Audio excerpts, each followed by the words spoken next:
Hello. देखिए, हमने कल एक चीज़ शेयर की थी आप लोगों के साथ में कि आप लोगों ने देखा था कि एक सिंगापुर की महिला है, मैंने लिखा था, और एक मॉरिशस की महिला है। वो उन दोनों के साथ इस तरह से डोमेस्टिक वायलेंस हुआ।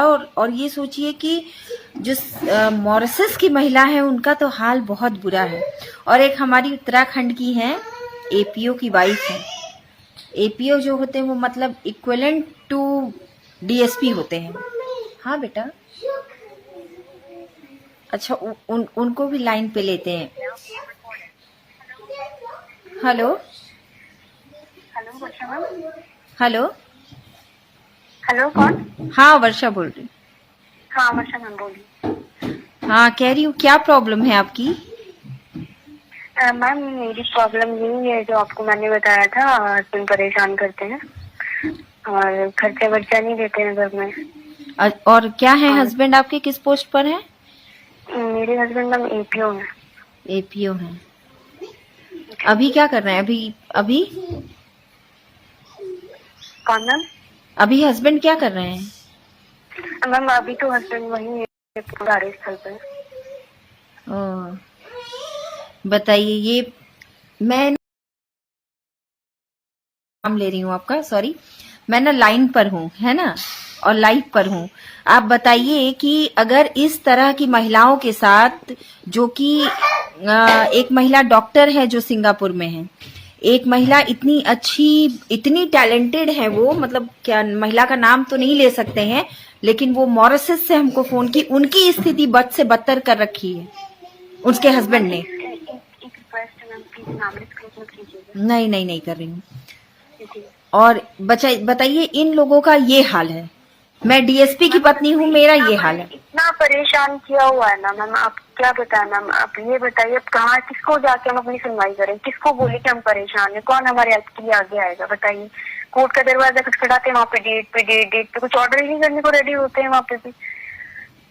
क्योंकि आपके हस्बैंड वहीं उसी कोर्ट में है, तो कहाँ से होगा? उसी पोस्ट पे हैं, साथ में उठना बैठना होता है, तो फिर मेरी कहाँ से सुनेंगे, मेरी नॉर्मल लेडी हूँ, ऊपर से वो उनका तो उठना बैठना होता है साथ में जजेस के साथ में, तो कहाँ से होगा मैम बताइए। मैम किसके पास में जाऊँ, कहाँ से मुझे जस्टिस मिलेगा, आप ये बताइए मैम।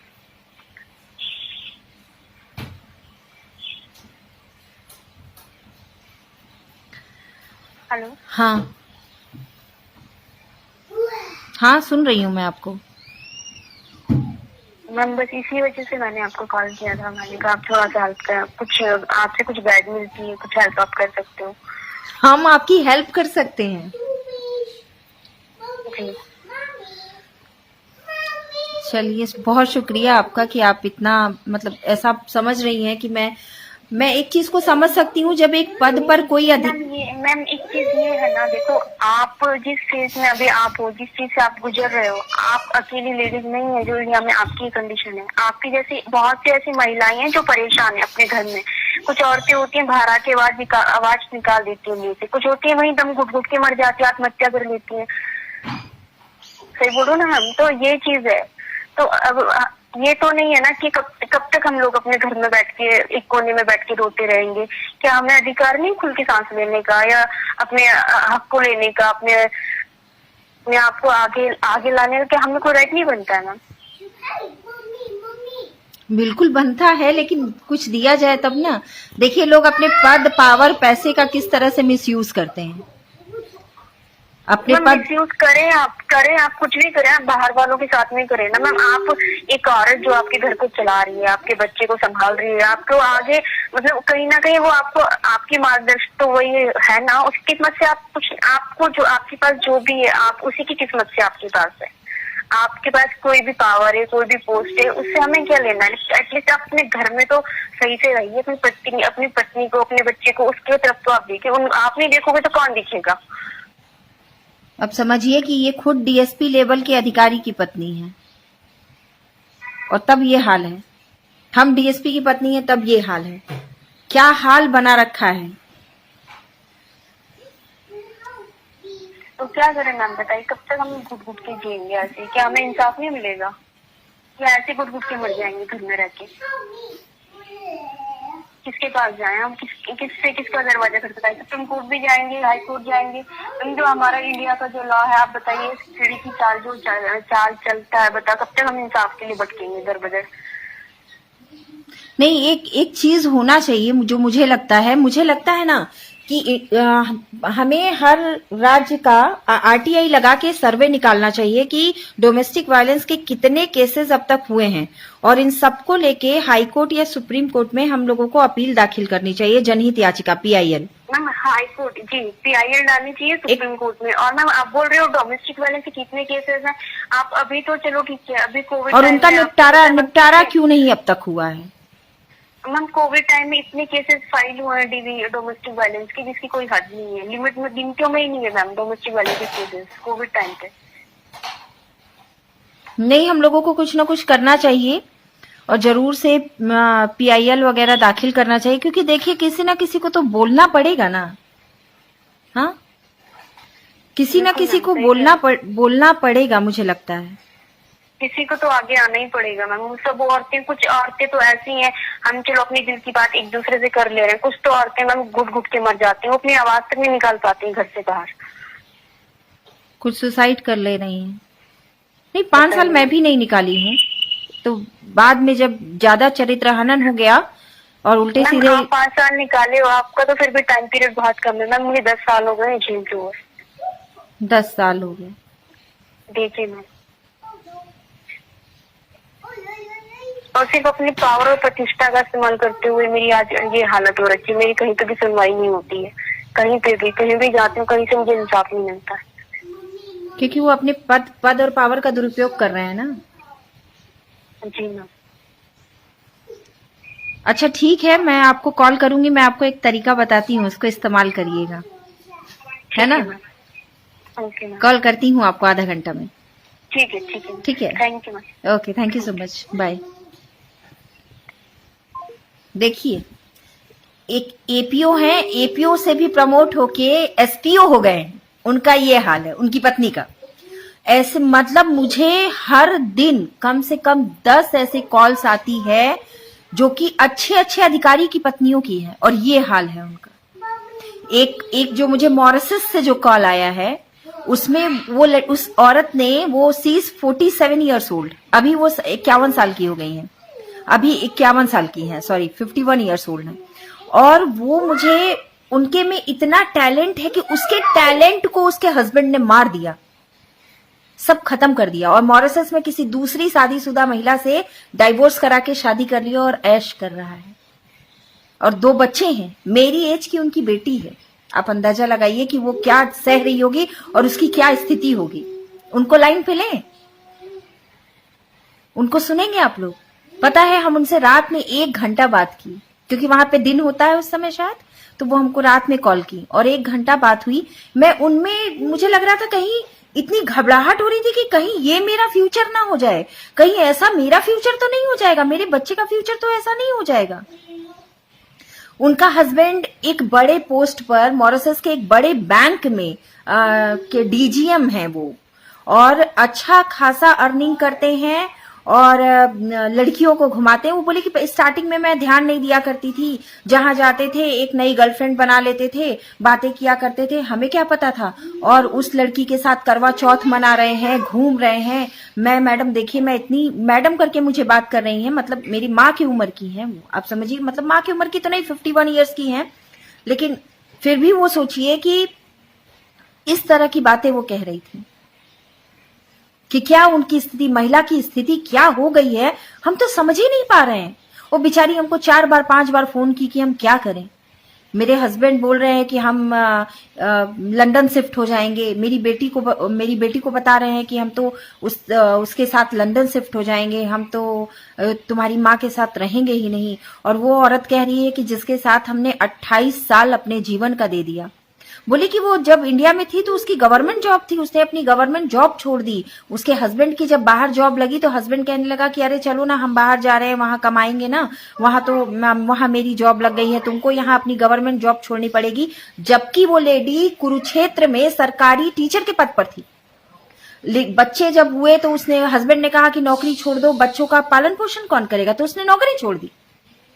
मॉरिशस चली गई, वहां जाके वो अलग अलग लड़कियों के साथ अफेयर चलाने लगा, किसी से शादी कर लिया कि क्या किया भगवान जाने, लेकिन कहता कि हम तो तुम्हारी माँ के साथ रहेंगे ही नहीं, हम तो छोड़ देंगे। वो बोल रही है कि मैडम जब मेरा कुछ करने का एज था, मेरी तो अब एज निकल गई, अब तो सक्षम ही नहीं हूं मैं, उस समय इसने मुझे लूट खाया, सब खत्म कर दिया कि आज बेटी की शादी है तो बेटे को पढ़ाना है तो ये करना है। मैं तो अपना घर धोते धोते अपना जीवन बिता दी।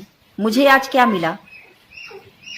कुछ नहीं मिला, न बेटा मिला, न पति मिला, न कुछ मिला। उस महिला का दर्द जब मैं सुनी हूं ना, मैं रोई हूं रात में, मैं आप लोगों को बता नहीं सकती, इतना मुझे तकलीफ हुआ। और वो औरत हमको बोल रही है कि आपको, मैं सुसाइड करने वाली थी और आपको देख के मैं सुसाइड नहीं कर रही हूं। बताइए, क्या आप इतना लड़ रही हैं? आप हिम्मत रखिए। क्या स्थिति हो गया है, मतलब समझ में नहीं आ रहा है कि अच्छे अच्छे पद पे, एक बताया था मैंने, जज की पत्नी थी, वो भी फोन की थी हमें। ये हालत है, ये कंडीशन है।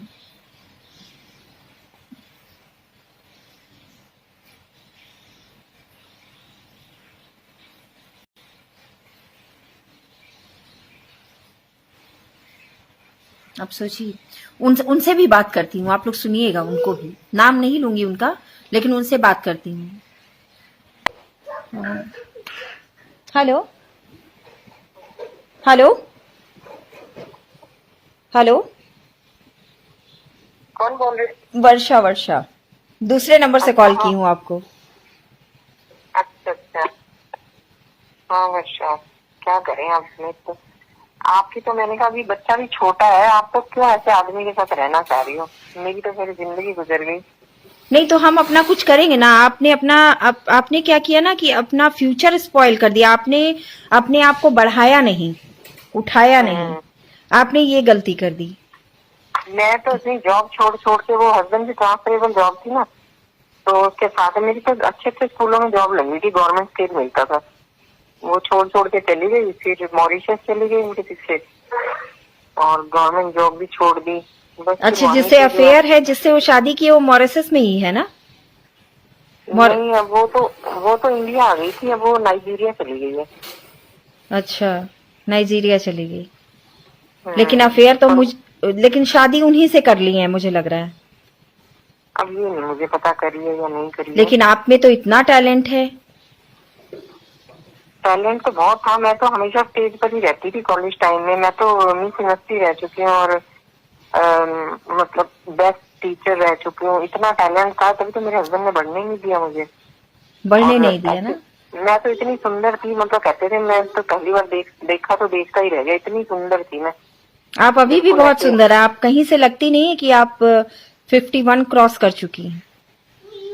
ये वाली तो मेरी वहाँ की तब की है ना, जब मॉरिशस गए थे उस टाइम पे तो मैं मेंटेन तो खूब रखती थी अपने आप को, लेकिन अब जब से इंसिडेंट हुआ है ना, तब से मैं बहुत ज्यादा वो हो गई हूँ, डिप्रेशन में हूँ मैं तो। मतलब मेरा अब कुछ मन नहीं करता है, और इतना मैं डिप्रेशन की दवाइयाँ भी खाती हूँ। यही होता है, डिप्रेशन में तो महिला चली जाएगी, टैलेंट खत्म हो गया आपका। क्योंकि मैंने आपकी वीडियोस देखी, आप इतना अच्छा डांस करती हैं। हाँ, पहले आपका मन ही नहीं करता कुछ करना, पढ़ाने का मन करता, ना डांस करने का, कुछ करने का मन ही नहीं करता। सारा दिन बस वीडियो देखती रहती हूँ। क्या करूँ, ऐसे लगता है बस वो बंदा मिल जाए, मैं वापस किसी के पास चली जाऊँ तो ठीक हो जाएगा सब कुछ। क्योंकि आपने अपना फ्यूचर स्पॉइल कर दिया था ना। जिस समय आपको कुछ करना चाहिए था, वो करने नहीं दिया। वो इसलिए नहीं करने दिए क्योंकि वो, मतलब रिस्पेक्ट से क्या उस इंसान का नाम लूं जिसने आपकी जिंदगी बर्बाद कर दी। मतलब ये लोग को डिपेंडेंट बना देते हैं ना, को डिपेंडेंट बना देते हैं, बस ऐसे कि ताकि ये मतलब कॉन्फिडेंस खत्म हो जाए और बिल्कुल इन पे डिपेंडेंट रहे और ये हमें छोड़ के ना जाए, बस ऐसे कर देते हैं। और जब सब कुछ खत्म हो जाता है तभी हमें छोड़ देते हैं। मतलब मैं तो मॉरिशस में इतना बीमार हो गई थी, अल्सरेटिव कोलाइटिस हो गया था, मैं दिन में 10-10 बार मोशन जाती थी और इतना ब्लड गिरता था मेरा 12 kg वेट कम हो गया था, पूरी स्किन लटक गई थी मेरी। वो तो मेरी मम्मी और मेरी सिस्टर है, मेरी मम्मी लेकर आई मेरे को, तब यहाँ हॉस्पिटल में एडमिट कराया, कितना इलाज चला मेरा, तब जाके मैं बची हूँ। ये डिप्रेशन में डाल देते हैं ये लोग, इतना माइंड गेम खेलते हैं कि डिप्रेशन में डाल देते हैं, जबकि इतने बड़े अधिकारी होकर के ये हाल है। पद, पावर, और पैसा इनका का दुरुपयोग। हाँ, इनको बस अब ये लगता है क्योंकि इनके अंडर में लड़कियां रहती है ना बस, और आके मेरे को बताते रहते थे हर एक के बारे में कि वो है मेरे नीचे क्लर्क है, वो उसकी शादी नहीं हो रही, पता नहीं किस किस की तो शादियां करा रखी हैं, उसकी मैं शादी करवा रहा हूँ, उसका ये है वो, हर एक के जो लड़कियां आती थी उसके घर की एक एक चीज पता होती थी, उसके पेरेंट्स से भी बात करते रहते थे। और कभी दिमाग में नहीं आया कि ये बंदा क्यों कर रहा है ऐसे, क्योंकि हमने कभी देखी नहीं ये सब चीजें अपने घर में। हमारे फादर भी सीधे से थे, हम भी ऐसे सीधे कि आदमी इतना गलत कर इतनी सकता है। पढ़ी लिखी, इतनी टैलेंटेड हैं आप। कभी इतना मतलब मेरी शादी से 1.5 साल बाद ही हाथ उठा दिया था इन्होंने ससुराल में। मतलब ऐसे मैंने कहा कि मेरे को वहाँ राजबंदी था, मैंने कहा मूवी दिखाने ले चलो, तो बोले कि पड़ोस में वो किराए पे रखी थी, बोले उसके साथ चले जा। तो मेरे को मोपेड आती ही चलानी, तो मैंने अपनी मदर इन लॉ से पूछा, तो मदर इन लॉ ने भी बोला कि ठीक है चले जाओ। बेटी थी मेरी छोटी सी 6-7 महीने की, तो हम दोनों मूवी देखने चले। ये घर आई हूँ तो आके इतनी जोर की थप्पड़ मारा मेरे, कहते अच्छे घर की बहुएं कैसे जाती हैं। और मैं चुपचाप से मार खा ली मैंने, और उसके बाद मैं काम करती रहती, मैं मुंह नहीं खोला कभी, चुपचाप से मार खाई और काम करती रहती थी।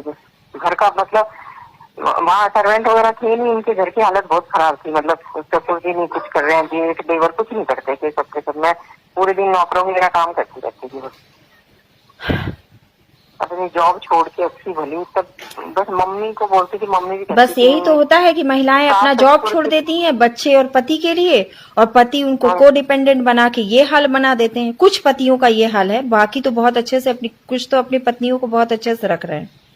हाँ, कुछ तो बहुत अच्छे तरीके से रखते हैं, हमारे तो बिल्कुल ही।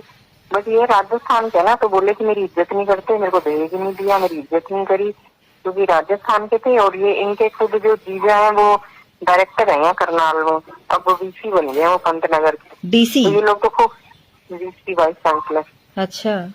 उन्होंने अच्छा। रिश्ता कराया था मेरा करनाल में। तो कहते कि ये लोग बुलाते रहते थे खूब अपने दीदी जीजा जी को, और मेरी मदर इन लॉ भी बुलाती रहती, मतलब मेरी ननद जब देखो होली दिवाली वही मनाती रहती है। चलिए, अब तो लगता है कि आपके हस्बैंड दूसरी शादी कर चुके हैं। रिटायरमेंट की, अब तो रिटायरमेंट की एज है ना, 4 साल में रिटायर हो जाएंगे। 6 साल में होंगे रिटायर। अच्छा, अब कुछ 6 पता साल। नहीं VRS लेके भाग गए विदेश, वीआरएस लेके भाग जाएंगे। क्योंकि मुझे बोल रहे थे कि मेरे को इंडिया में नहीं रहना। चलिए, पर अच्छा। वो लेडी तो बहुत तेज है, मुझे कहते थे कि ये तो गर्लफ्रेंड बनाने लायक ही है, वो कोई वो रहेगी ऐसे, वो तो लिव इन में रहने वाली है, पता नहीं कौन कौन से देशों में रह चुकी है वो पहले। अच्छा, बाहर के देशों में और दूसरे दूसरे, अभी नाइजीरिया में है वो। पहले लंदन में थी, फिर उसके बाद मॉरिशस आई। वो काफी टाइम से अपने हस्बैंड से अलग रह रही थी, उसने 18 साल में ना घर से भाग के शादी करी थी। तो अभी आपके हस्बैंड उसके साथ कहाँ शिफ्ट हो रहे हैं? मुझे नहीं पता, वो तो तब मेरी बेटी बोल रही थी कि मम्मी पापा ना आंटी के साथ लंदन में रहेंगे, क्योंकि बेटे का एडमिशन भी लंदन करा दिया था और उसकी बेटी का एडमिशन भी लंदन करा दिया था। अच्छा, चलिए, जो मैंने आपको बताया था वो आपने बात किया ना वकील से? वो तो कह रहे तुम अभी ससुराल में जाके रहो अभी। अच्छा। कह रही अभी हम बोलेंगे, फिर वो बोल देंगे कि मना कर देंगे कि रेजिडेंशियल का नहीं है, तो बोली अभी बेटी दामाद के साथ जाओ और ससुराल में रहो अपने। और कहती फिर धीरे धीरे कहते हस्बैंड कहाँ जाएगा, आएगा तो वहीं पे ना अपने घर पे ही, माँ और भाइयों के पास है। चलिए, ठीक है, फिर हम आपको थोड़ी देर में कॉल करते हैं, आप बताते हैं हम आपको, आप करिए वही, है ना?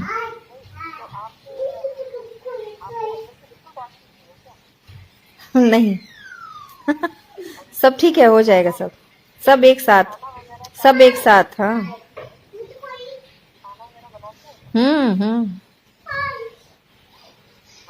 हो जाएगा सब, सब लाइन पे आ जाएंगे। परेशान मत होइए, हो जाएगा, सब बढ़िया होगा। तब से मेरे हस्बैंड ने फायदा उठाया मेरे। मैं क्या हूँ? मैं तो आप तो बोल्ड हो। बोल्ड हूँ? नहीं थी, नहीं। मेरे हस्बैंड तो ऐसे चिल्लाते थे, मैं थर थर कांपने लग जाती थी, मेरे तो हिम्मत ही नहीं होती अब, मतलब मेरे को लगता है मेरे हस्बैंड मेरे सामने आएगा मैं तो मतलब ऐसे कांपने लग जाऊंगी। मैं भी कांपती थी।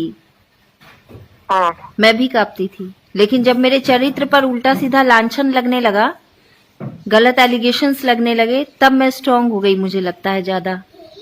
मेरे भी पता नहीं किस किस के साथ नाम जोड़ रखे हैं, तेरा जीजा के साथ संबंध है, तेरा उसके साथ संबंध है, इसके साथ संबंध है। जब जब इस तरह के पुरुष जब महिला से हार नहीं पाते ना, पहले मारते पीटते हैं। अगर लगता है कि हिंसा करके जीत नहीं पा रहे हैं, तो फिर उसके बाद वो हथियार बनाते हैं औरत के चरित्र हनन का। यहाँ हमारे रिश्तेदारों को बोल बोल के कि ये तो कनाडा भागने वाली थी। आप कनाडा भागने वाली थी? अच्छा, भाग गई होती तो ज्यादा अच्छा होता। मेरी बेटी ने बोला था ना, मम्मी आप कनाडा चले जाओ, कि पापा तो ऐसे रहेंगे आंटी के साथ, तो आप कनाडा शिफ्ट होने की सोचो, मैं भी वहीं आ जाऊंगी। अब मैं ऐसे वहाँ पे हमारे कोई जानकार है यहाँ पे, कि मैं उनसे बात करने लगी। बस वही कि ये तो कनाडा भाग रही थी एक आदमी के साथ। एक आदमी के साथ भाग गई होती एक आदमी के साथ तो ज्यादा बेहतर होता। जब गलत लांछन लगाया ही जाता है ना, तो औरतों को यही करना ही चाहिए ऐसे मर्दों के साथ। चलिए खैर, अभी तो आपकी लाइफ को एकदम हेल बना के रखा है। ठीक है, आप वहां से होके आइए, हम आपसे फिर बात करते हैं शाम में एक बार। तो मैं तो यही सोच रही हूँ अभी कि बेटी दामाद को बोलूंगी, दामाद को बोलूंगी कि अपने ससुर जी को समझाओ, रास्ते पे लेके आओ। एक बेटी है, दामाद है, उसके बाद ये प्यार का नशा, इश्क का नशा बहुत बेकार होता है। ये नाजायज पैसा और नाजायज संबंध कब किसको पागल बना दे नहीं आता पता है। जबकि आपकी बेटी है, शादीशुदा है, दामाद है, तब ये हाल है। हमारा तो अभी बच्चा ही छोटा है। शादी में भी बुला रखा था उस लेडी को, उसी ने तो शादी कराई है बेटी की। बताइए, पत्नी को साइड करके और रखेल को बना के रखे हैं पत्नी। ज्यादा पैसा कमा लेने से दिमाग खराब हो जाता है कुछ लोगों का, संभाल नहीं पाते हैं। पैसा भी मेरे अकाउंट में 19 लाख रुपए थे, सारा बेटी की शादी में ले दिया। एक पैसा नहीं है, सारा पैसा मेरा लेके मेरे को घर से निकाल दिया। अच्छा ठीक है, मैं ना फिर आपसे बात करूंगी, मैं आपको बताती हूँ आपको कैसे कैसे करना है। ठीक है, हम आपको थोड़ी देर में कॉल बैक करते हैं। देखिए, देख रहे हैं आप लोग क्या हाल है। भारत से लेके बाहर तक यही हाल है। शादीशुदा, बेटी शादीशुदा है, दामाद वाला है, तो प्रेमिका के जाल में फंस गया है और फंस करके इसको लंदन लेके शिफ्ट हो रहा है। ये है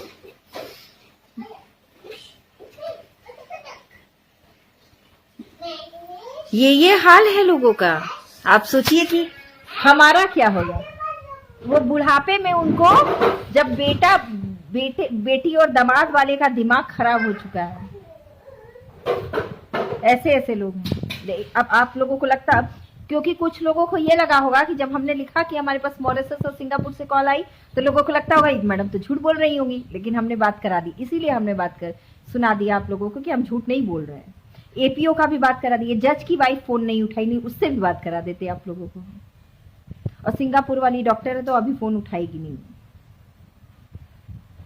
उससे भी करा देती मैं। अब देखिए कि क्या हाल है, क्या हाल है हम लोगों का। हम तो मॉरिशस वाले का तो मैं सोच करके, उसने उसको कुछ करने ही नहीं दिया, उसका लाइफ खत्म कर दिया। जब उसकी एज खत्म हो गई, वो कुछ करने लायक नहीं रही, तो खुद अय्याशी करने लगा। ये माइंड गेम खेलता था वो आदमी। ये लोग माइंड गेम खेलते हैं। कुछ लोग ऐसे ही होते हैं कि औरतों से शादी ही इसलिए करते हैं ताकि उनकी जीवन को तहस नहस करके, वैनिश करके, डिस्ट्रॉय करके एकदम खत्म कर दें, उनका जीवन ही खत्म कर दें। क्योंकि औरत की जिंदगी थोड़ी ना होती है, वो तो सस्ते में मिलती है। बदल लो, एक आज दूसरी, कल तीसरी, परसों चौथी, पांचवी। अगर औरत बोल दे भाई तो बहुत बड़ा गुनाह कर दी वो। वो तो कैरेक्टरलेस थी, वो तो हमको फंसा के शादी की थी भाई, उसने तो मुझे फंसा लिया था। हाँ, औरत गलत है। औरत हमको फंसा के शादी की, फंसा के बच्चा पैदा कर ली, फिर उसके बाद बच्चा तो मेरा है ही नहीं, मैं तो डीएनए टेस्ट कराऊंगा, मैं तो बहुत साफ शरीफ और इज्जत वाला हूं, ताकि मैं तो अभी सिंगल हूं ताकि दूसरी औरतें मुझे मिले और ये हाल हो। हाँ भाई, चलिए जो भी है हमने बताया आप लोगों को। देखिए क्या स्थिति है। जब नाजायज पैसा आदमी के पास आता है और नाजायज संबंध आता है, तो ऐसे ही दिमाग खराब हो जाता है मर्दों का। और इन मर्दों, और जो इस टाइप के मर्द हैं, तो इन मर्दों का दिमाग सही करना भी हमें आना चाहिए। ये सोल्यूशन नहीं है कि हम अपना घर छोड़ करके चले जाएं। और इनको क्या है, इनको तो एक नहीं 10 मिल जाएंगी। तो ले तलाक और करें दूसरी शादी। तो हम भी नहीं देंगे तलाक और देखते हैं कैसे करते हैं दूसरी शादी। आप हमारा जीवन बर्बाद करके आसानी से निकल जाएंगे, ये तो हम होने नहीं देंगे। कैसे आपने हमारा जीवन बर्बाद कर दिया? क्या हमारे जीवन का कोई मोल नहीं है, मूल्य नहीं है? आपको सही रास्ते पे आना होगा और हर औरत को ये करना चाहिए कि उसका पति सही रास्ते पर है, जरूरी है। हम भी पहले नहीं बोला करते थे, हम सोचते थे ठीक है चलो जो करना है करने दो, इतना हम केयर नहीं किए, ध्यान नहीं दिए, हमेशा छूट दे के रखे, स्पेस दे के रखे। ये स्पेस देने का नतीजा है कि मेरी जिंदगी को हेल बना दिया गया। खैर देखिए, आप लोगों को भी दिखा दी कि यहाँ से लेके वहां तक क्या हाल है। मतलब इंडिया की महिलाएं जो विदेशों में जा रही हैं वो तक डोमेस्टिक वायलेंस का शिकार हो रही हैं। सोचते रहिए। चलिए विकी, ठीक है, शुक्रिया, नमस्ते।